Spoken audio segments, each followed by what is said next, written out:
Hey guys, welcome to motor octane. क्या हाल चाल है आपके दोस्तों? अगर आप चैनल पे पहले बार आ रहे हैं, मेरा नाम राजसे थेलानी है और आज मैं बात करने वाला हूँ एक set of new vehicles that are coming to the Indian car market. और उसमें से एक गाड़ी जिसके बारे में मैं बात करने वाला हूँ वो है मारुति सुजुकी की न्यू एसयूवी जो एक्सपेक्टेड है to come with a 5 star global and cap rating. जी हाँ दोस्तों, मैं मजाक नहीं कर रहा हूँ, मैं सच में बात कर रहा हूँ। ये ऐसी रिपोर्ट मेरी बनाई हुई नहीं है।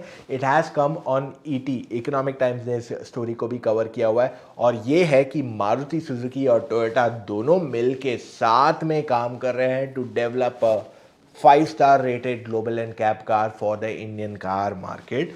और ये बात सच है। तो पहले समझते हैं ये क्या सेगमेंट है, क्या चीज़ें, सारी चीज़ें में घुसते हैं हम एक एक करके। पहला सवाल कि ये कौन सा सेगमेंट में आने वाली है। तो मारुति वेटारा ब्रेजा है, उसके ऊपर एक सेगमेंट है जहां पे फिलहाल मारुति की तरफ से कोई प्रोडक्ट नहीं है। एस क्रॉस है, but S cross somewhere exactly Creta से compete नहीं कर पाती है। So they will get a new SUV जो बेसिकली क्रेटा से compete करेगी। टोयोटा एंड मारुति दोनों लाएंगे। अब ये गाड़ियां दोनों ग्राउंड अप से बनाई जा रही है, तो इसमें डिफरेंसेस आएंगे। तो डिफरेंस तो रहेगा, बट समवेयर जैसे कुशाक और टाइगून का डिफरेंस है वैसा कुछ रहेगा कि बाहर से काफ़ी अलग, अंदर से काफ़ी हद तक सिमिलर। तो ये कहानी आपको टोयोटा एंड मारुति में देखने मिलेगी। दोनों न्यू गाड़ियां डेवलप कर रहे हैं और Maruti I think has understood the fact कि we need a solid more car. And generally जो 10 लाख प्लस कैटेगरी है वो बायर्स बहुत ज़्यादा अप टू डेट रहते हैं about the fact that we need a safe car. So Maruti Suzuki और Toyota दोनों मिलके एक न्यू प्लेटफॉर्म पे काम कर रहे हैं जो बेसिकली उनके न्यू एक्सपेंसिव जो गाड़ियां हैं उसके लिए बनाई जाएगी। टोयोटा का एक्चुअली ये प्लेटफॉर्म कहा जा रहा है कि होगा, एंड मारुति उस पर डेवलपमेंट कर रहा है अलॉन्ग विद टोयोटा ताकि वो इसे ज़्यादा अफोर्डेबल बना सके और ये प्लेटफॉर्म को लोकलाइज किया जा सके। क्योंकि अगर टोयोटा अकेले ही ये प्लेटफॉर्म पे काम करेगा और खुद की गाड़ी बेचेगा, टोयोटा के पास उतने वॉल्यूम नहीं है to justify the cost. Versus Maruti के 1000-1500 खुद के टच पॉइंट्स है इंडिया में, जिस वजह से आज अगर आप एक मारुति का प्रोडक्ट देखते हैं तो उसका लोकलाइजेशन बहुत बढ़ जाता है और ये कॉस्ट अफेक्टिव उनके लिए तब बन जाएगा। तो पहले बात करते हैं ये प्लेटफॉर्म के बारे में। ये एक ऑल न्यू प्लेटफॉर्म रहेगा फॉर इंडिया, पहले बार इंडिया में प्लेटफॉर्म आएगा और ये मारुति के कोई एग्जिस्टिंग प्लेटफॉर्म्स को यूज़ नहीं किया जाएगा यहाँ पे। It will be a new platform that will be use by Toyota and Maruti. कहा जा रहा है दाइत्सु जो टोयोटा का एक सब ब्रांड है वो इस प्लेटफॉर्म को एक्चुअली डेवलप किया गया है फॉर अदर एशियन मार्केट्स और इसको इंडिया में लेके आएंगे as an all new platform. Okay, so अगली चीज़ अभी तक जो हमें पता है कि ये गाड़ी क्रेटा के सेगमेंट की रहने वाली है। क्या ये एस क्रॉस नाम रहेगा, क्या इसका नाम कुछ और रहेगा, वो चीज़ पे तो अभी तक क्लैरिटी नहीं है, बट डेफिनेटली ये चीज़ पे क्लैरिटी है कि इसमें आपको पेट्रोल एंड हाइब्रिड इंजन्स की टेक्नोलॉजी ऑफर की जाएगी। अब एक चीज़ और यहाँ क्लैरिफाई मैं आपको कर देता हूँ कि मारुति के पास जो सबसे बड़ी पेट्रोल इंजन है वो है 1.5 लीटर। इसमें वो लोग at the most turbo charger डाल सकते हैं which can be a 1.5 litre turbo petrol, and ये सेम इंजन टोयोटा भी इस्तेमाल कर सकता है। सो या 1.1 लीटर टर्बो पेट्रोल रहेगी या 1.5 लीटर टर्बो पेट्रोल रहेगी या रेगुलर 1.5 रहेगी, ये तो समय ही बता पाएगा। बट इस गाड़ी का लॉन्च अगले साल नहीं होगा, उसको 2023 में लाइट मिलेगी या लाइफ मिलेगी to see the Indian car market. अगली इंपॉर्टेंट चीज़, ये गाड़ी ना केवल पेट्रोल में आएगी बल्कि इसमें हाइब्रिड्स भी थोड़े ज़्यादा बड़े हो जाएंगे। सो फॉर एग्जांपल अभी अगर HVS या स्मार्ट हाइब्रिड जो टेक्नोलॉजी मारुति सुजुकी इस्तेमाल कर रही है वो टेक्नोलॉजी को और बड़ी बैटरी के साथ ऑफर कर दिया जाएगा ताकि आपको रेंज भी ज़्यादा मिले और पावर में कमी ना हो at any given point of time.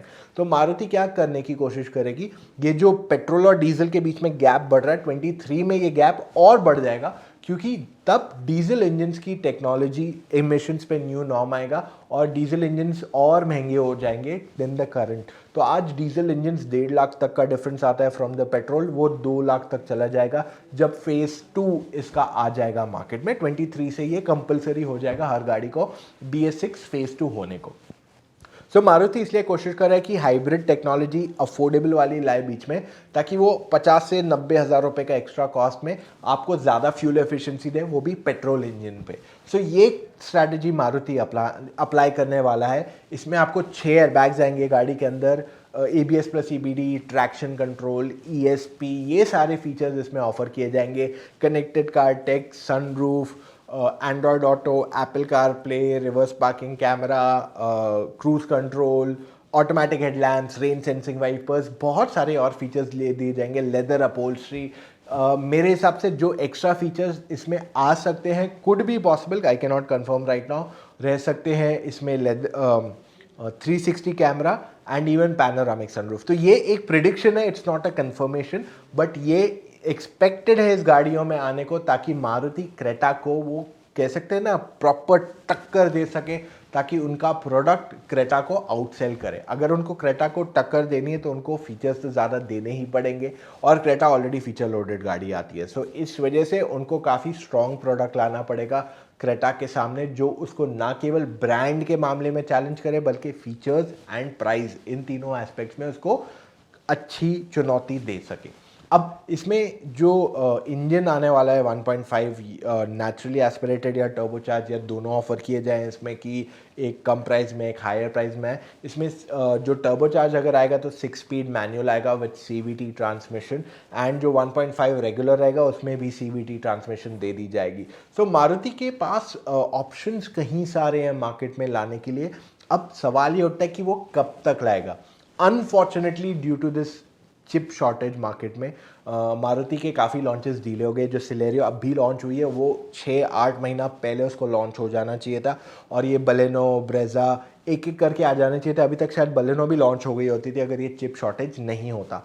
सो इस वजह से मैं फ़िलहाल कमिट नहीं कर सकता हूँ कि 23 में पक्का आएगा या नहीं, बट अगर ये सारी चीज़ें ऐसी ही चलती रही जो पेस पे अभी चल रही है बिना किसी डिसरप्शन के, तो 23 में आप एक्सपेक्ट कर सकते हो इस न्यू गाड़ी को लॉन्च होने को। अनफॉर्चुनेटली, और एक किसी और ने ये गाड़ी को नहीं देखा अभी तक, तो आपको थोड़ा समय रुकना पड़ेगा। मैं आपके दूसरे और सवालों के जवाब देना चाहूँगा। मारुति XL6 के फेसलिफ्ट पे भी काम कर रही है, जो अर्टिगा से पहले आएगा मार्केट में, क्योंकि मारुति जानता है कि XL6 जो प्राइस पॉइंट में आता है वहाँ पे अब न्यू कंपटीशन आने वाला है बहुत जल्द किया के रूप में, और किया एक न्यू 7 सीटर MPV लाने वाला है, जो बेसिकली सेल्टॉस समवॉट प्राइस में रहेगी, 1.5 लीटर पेट्रोल, 1.5 लीटर डीजल के साथ। तो इस वजह से मारुति तैयार रहना चाहता है कि वो किया को चुनौती दे पाए उस प्राइस पॉइंट पे। तो XL6 को अपडेट पहले आएगा, अर्टिगा को उसके बाद अपडेट आएगा, जबकि कहानी ये है कि अर्टिगा पहले लॉन्च हुई थी, XL6 उसके बाद मार्केट में आई थी। पर इस बार XL6 पे ज़्यादा फोकस किया जाएगा, ताकि वो आपको, मतलब मारुति को रादर, ज़्यादा नंबर दे सके। सेफ्टी में कुछ चेंज किया जाएगा XL6 के, I am not sure, but XL6 में आपको फीचर्स बहुत सारे नए आ जाएंगे। सनरूफ आएगा, 6 एयरबैग्स आएंगे, न्यू टच स्क्रीन सिस्टम आएगा, ऑटोमेटिक CVT में आएगा, आपके पास Android auto, Apple CarPlay, new tech आएगा, कनेक्टेड कार टेक्नोलॉजी आएगा इसमें। सो बहुत सारी चीज़ें XL6 में बदल दी जाएगी, जो इसे बहुत ही इंटरेस्टिंग बना देंगी फॉर मैनी बायर्स। अब कहा यह भी जा रहा है कि ये 6 एंड 7 सीटर में भी आ सकती है XL6, तो नाम के लिए XL6 रहेगी, शायद ये XL7 जो इंडोनेशिया में देखी थी वो अवतार में भी ऑफर कर दी जाए।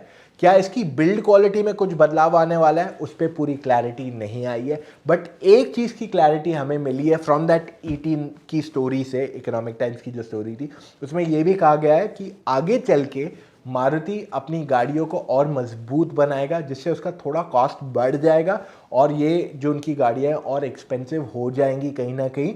सारे रेंज में वो कोशिश करेगा कि अपनी गाड़ियों को थोड़ा और मजबूत बना सके।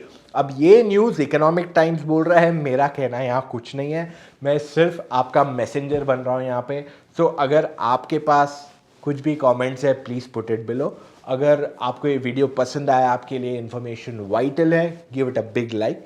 एंड साथ में अगर आपके पास कार बाइंग डाउट्स, आपको जानना है आपको कौन सी गाड़ी लेनी चाहिए और किस वजह से, तो आप मेरे साथ डायरेक्टली कॉल पे जुड़ सकते हैं।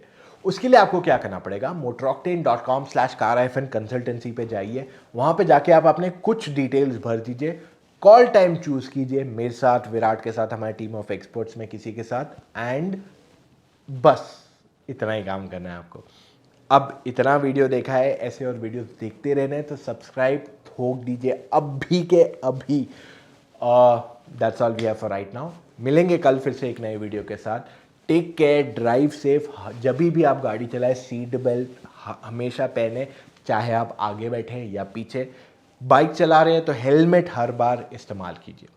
मिलेंगे कल फिर से with an all new video guys. Take care, see you tomorrow, bye.